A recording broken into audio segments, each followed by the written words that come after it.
You don't crave sugar because you're weak. You crave sugar because, for most of human history, your ancestors were starving. The part of your brain built to keep you alive has never been updated for the modern world. Every late-night fridge stare, every just one more that turns into the whole thing, that's not weakness. That's ancient survival code running in a modern body. If your cravings aren't a choice, what part of you is actually making them? The survival code. Thousands of years ago, hunger wasn't an inconvenience. It was a threat. Your brain learned one rule: find energy fast or die trying. Sugar was the perfect answer. Quick fuel, instant survival. Every bite triggered dopamine. Not pleasure, but memory.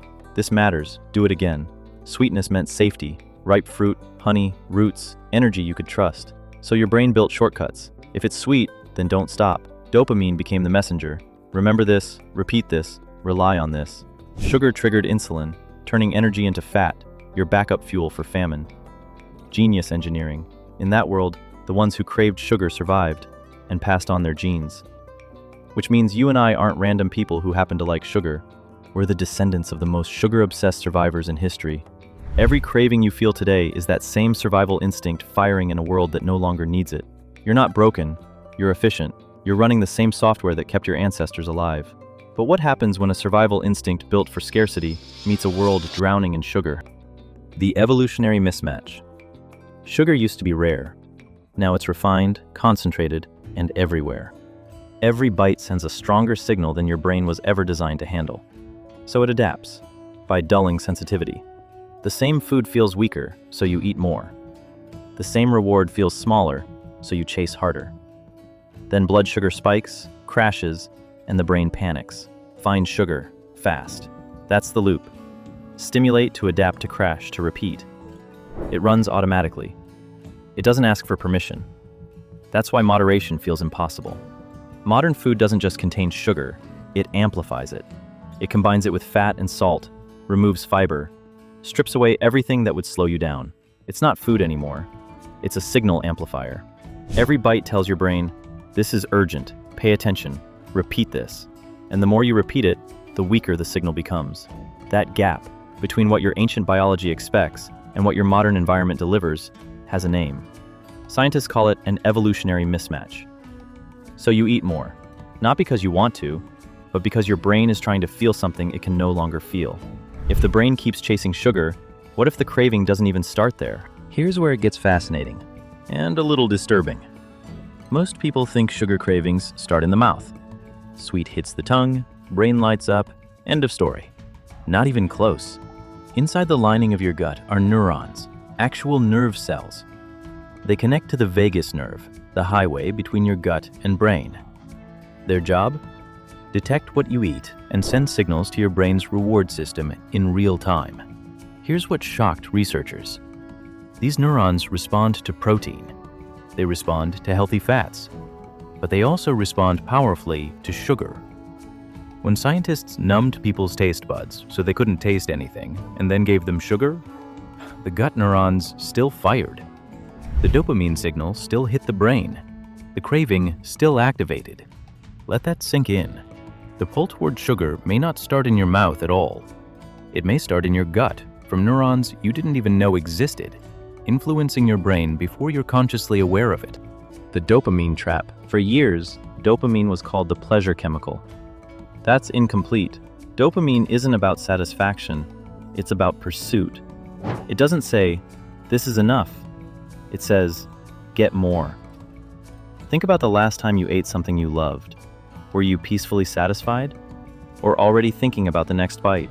Already negotiating just one more? That's dopamine doing its job. Not rewarding you, but driving you. It's the same mechanism behind gambling, scrolling, and compulsive habits that feel irrational in the moment. And when this loop runs every day, the system changes. Your brain becomes less sensitive to dopamine. Same sugar, smaller response. So you need more stimulation to feel the same pull. At the same time, your cells become less responsive to insulin. Your body has to work harder to handle what used to be easy. The guts decline. Here's the unsettling part. Those gut neurons can change too. Constant exposure to ultra-processed food, refined sugar, and additives makes them retract deeper into the gut lining, worse at sensing what you actually eat. The worse the diet, the weaker the guidance system. The body loses signal clarity while cravings get louder. Every repetition strengthens the loop. Every craving answered becomes a lesson reinforced, until eventually, it doesn't feel like a choice anymore. It feels automatic. Your brain isn't chasing pleasure. It's chasing predictions, trying to repeat what it believes keeps you alive. But the environment changed. The rules didn't. And now the same instinct that once saved you is quietly sabotaging you.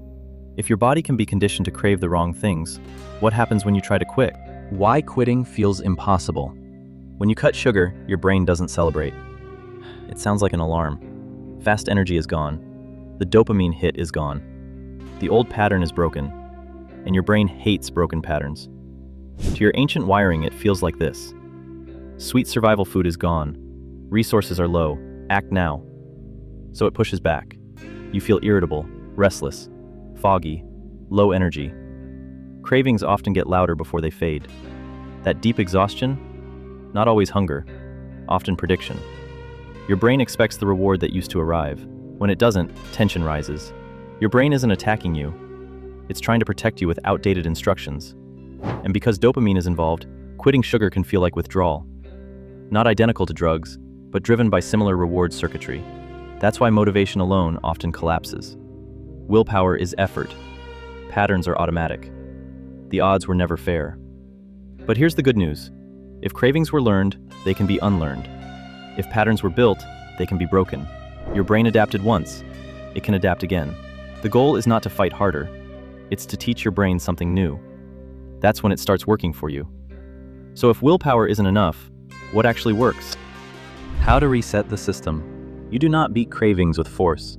You retrain signals. Your brain responds to inputs. Food, stress, sleep, environment. Change the inputs, and the outputs change. The mission is simple. Give your survival system a new definition of safe and rewarding. Here's how. Feed the real signals. Every sugar spike feels like a mini emergency. Your brain screams for quick energy. Your gut neurons don't just react to sugar, they crave real fuel. When meals are anchored in protein, fiber, and healthy fats, digestion slows, blood sugar steadies, and the chaos fades. Less panic in the brain, more calm in the body. These are the signals your body actually understands. Feed those signals, and cravings fade. The body stops begging for junk and starts asking for real food, not by willpower, but by biology. Use timing strategically. Move tempting foods out of sight. Delete shortcuts, add friction. Discipline often looks like design.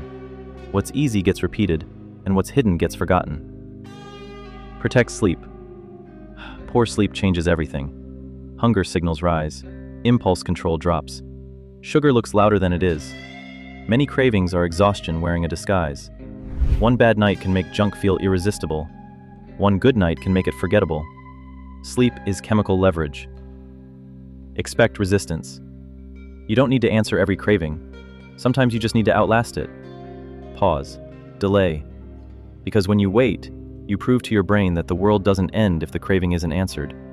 Even a short gap teaches your brain, not every urge gets rewarded. That's powerful, because control often begins in the pause. So, what is the real truth about your cravings? Your brain isn't chasing sugar, it's chasing meaning. Dopamine isn't just reward, it's anticipation, curiosity, the spark that says something matters. So this is no longer a story about sugar, it's a story about understanding yourself. Cravings aren't proof of weakness, they're proof of repetition. And repetition can be rewritten. When you teach your brain that safety doesn't depend on sugar, comfort doesn't require consumption, the craving loses its voice. The dopamine system that became blunted and demanding recalibrates when you stop flooding it and start feeding it properly.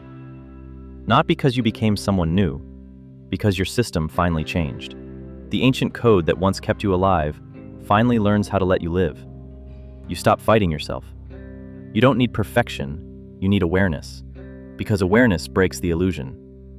So if your cravings were never really about sugar, if they were about gut neurons seeking the right fuel, a dopamine system chasing a reward it was never properly given, an ancient survival brain running a program written for a world of scarcity, what else in your life might be a craving in disguise? If this made you rethink what drives your cravings, hit subscribe.